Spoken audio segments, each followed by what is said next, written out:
ನೋಡ್ತಾ ಇದ್ರ BBC news. ನಾನು ಸ್ವಾಗತ್.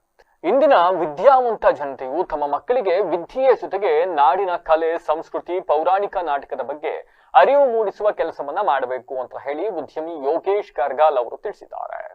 ಕೋಟೆ ಗಣಪತಿ ಕೊತ್ತಲಿನ ಅನಕ್ರು ವೇದಿಕೆಯಲ್ಲಿ ಶ್ರೀ ದೊಡ್ಡಮ್ಮದೇವಿ ಕಲಾ ಸಂಘ ಹಾಗೂ ವಿಶ್ವಕರ್ಮ ಕಲಾ ಸಂಘದ ಸಂಯುಕ್ತ ಆಶ್ರಯದಲ್ಲಿ ವಿಶ್ವರಂಗಭೂಮಿ ದಿನಾಚರಣೆ ಹಾಗೂ ರಂಗಗೀತೆಗಳ ಗಾಯನ ಕಾರ್ಯಕ್ರಮವನ್ನು ಉದ್ಘಾಟಿಸಿ ಮಾತನಾಡಿದ ಅವರು, ವೈಜ್ಞಾನಿಕವಾಗಿ ವಿಜ್ಞಾನ ಬೆಳೆಯುತ್ತಾ ಹೋದ ಹಾಗೆ ನಮ್ಮ ನಾಡಿನ ಕಲೆ ಮತ್ತು ಸಂಸ್ಕೃತಿಯ ಬಗ್ಗೆ ಮೂಢನಂಬಿಕೆ, ದೊಂಬಾಚಾರ ಎನ್ನುವ ಕಾಲ ಹೆಚ್ಚಾಯಿತು. ಆದರೆ ನಮ್ಮ ದೇಶದ ಅಳಿವು ಉಳಿವು ಇರುವುದು ಕಲೆ ಮತ್ತು ಪೌರಾಣಿಕ ನಾಟಕ ಹಾಗೂ ಸಂಸ್ಕೃತಿಯಿಂದಲೇ ಹೊರತು ಮೂಢನಂಬಿಕೆ ಅಲ್ಲ ಎಂದರು. ಕಾರ್ಯಕ್ರಮದ ಅಧ್ಯಕ್ಷತೆ ವಹಿಸಿದ್ದ ಮಾಜಿ ಜಿಲ್ಲಾ ಪಂಚಾಯಿತಿ ಅಧ್ಯಕ್ಷರಾದ ವಿಎ ನಂಜುಂಡಸ್ವಾಮಿ ಅವರು ಮಾತನಾಡಿ, ಗ್ರಾಮೀಣ ಭಾಗದ ರೈತರು, ಕೂಲಿ ಕಾರ್ಮಿಕರು, ಬಡ ಜನರುಗಳು ತಮ್ಮ ಹಣವನ್ನ ವೆಚ್ಚ ಮಾಡಿ ನಾಟಕಗಳನ್ನ ಪ್ರದರ್ಶಿಸುತ್ತಿದ್ದಾರೆ. ಆದರೆ ಶ್ರೀಮಂತ ಜನರು ನಾಟಕ ಆಡುವುದು ಇಲ್ಲ, ನೋಡಲು ಕೂಡ ಸಹ ಬರುವುದಿಲ್ಲ. ಆದರೆ ನಮ್ಮ ದೇಶದಲ್ಲಿ ರೈತಾಪಿ ವರ್ಗದ ಜನರು, ಕೂಲಿ ಕಾರ್ಮಿಕರು ನಾಟಕಗಳನ್ನ ಜೀವಂತವಾಗಿ ಉಳಿಸುತ್ತಾರೆ.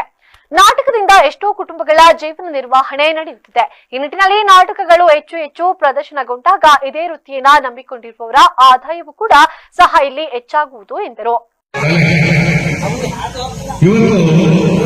ಗ್ರಾಮೀಣ ಪ್ರದೇಶದಲ್ಲಿರ್ತಕ್ಕಂಥ ರೈತರು ಮತ್ತು ಕೂಲಿಂಗಾಲಿರ್ತಕ್ಕಂಥ ಬಡಜನಗಳು ಇವತ್ತು ದುಡ್ಡುಗಳನ್ನ ಹಾಕೊಂಡು ನಾಟಕಗಳನ್ನ ಪ್ರದರ್ಶನ ಮಾಡ್ತಾ ಇದ್ದಾರೆ ಮತ್ತು ಕಲೆಯನ್ನು ಹೋಗ್ತಾ ಇದ್ದಾರೆ. ಇವತ್ತು ಶ್ರೀಮಂತರು ಬಂದು ನಾಟಕ ನೋಡೋದಿಲ್ಲ, ಅವ್ರು ಆಡೋದಿಲ್ಲ. ಇವತ್ತೇನಾದ್ರು ಗ್ರಾಮೀಣ ಪ್ರದೇಶದ ರೈತರ ಮಕ್ಕಳು, ಬಡಬಂದರು, ಕೂಲಿ ಕಾರ್ಮಿಕರು ಈ ಒಂದು ಕಲೆನ ಉಳಿಸಿ ಬೆಳೆಸ್ತಾ ಇದ್ದಾರೆ.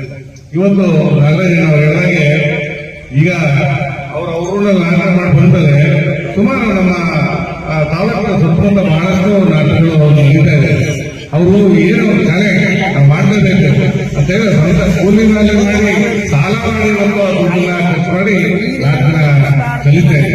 ಅದಕ್ಕೆ ಉದಾಹರಣೆಗೆ ನಮ್ಮ ಗ್ರಾಮೀಣ ಪ್ರದೇಶದ ಯುವಕರು ಮತ್ತೆ ಕಲಾವಿದರು ನೋಡಿ, ನಮ್ಮ ಜಿಟಿ ಕೇಶವ ಮತ್ತು ಜಿಟಿ ರವಿ ಅವರು ಮತ್ತೆ ನೋಡಿ ಡೈಲಿ ನಾಟಕ ಮಾಡ್ತಾರೆ. ಡೈಲಿ ನಾಟಕಗಳಿಲ್ಲ ಅಂತ ಯಾರು ಕಲಾಕಾರಗಳಿಲ್ಲ ಅಂದ್ರೆ ಅವರು ಅಲ್ಲಿ. ಕಾರ್ಯಕ್ರಮದಲ್ಲಿ ಶಿಲ್ಪಿ ಯೋಗಿಗಳಾದ ಯೋಗೇಶ್, ರಂಗ ಕಲಾವಿದರಾದ Satish, Nagaraju, police Mahesh, JG Ravi, bakery Raju, Chinnaswamy, Babu Prasad, Rangaswamy ಮತ್ತಿತರರು, ತಾಲೂಕಿನ ಹಿರಿಯ ಮತ್ತು ಕಿರಿಯ ರಂಗ ಕಲಾವಿದರು ರಂಗಗೀತೆಗಳನ್ನ ಆಡಿ ಕಾರ್ಯಕ್ರಮಕ್ಕೆ ಮೆರುಗನ್ನ ತಂದರು.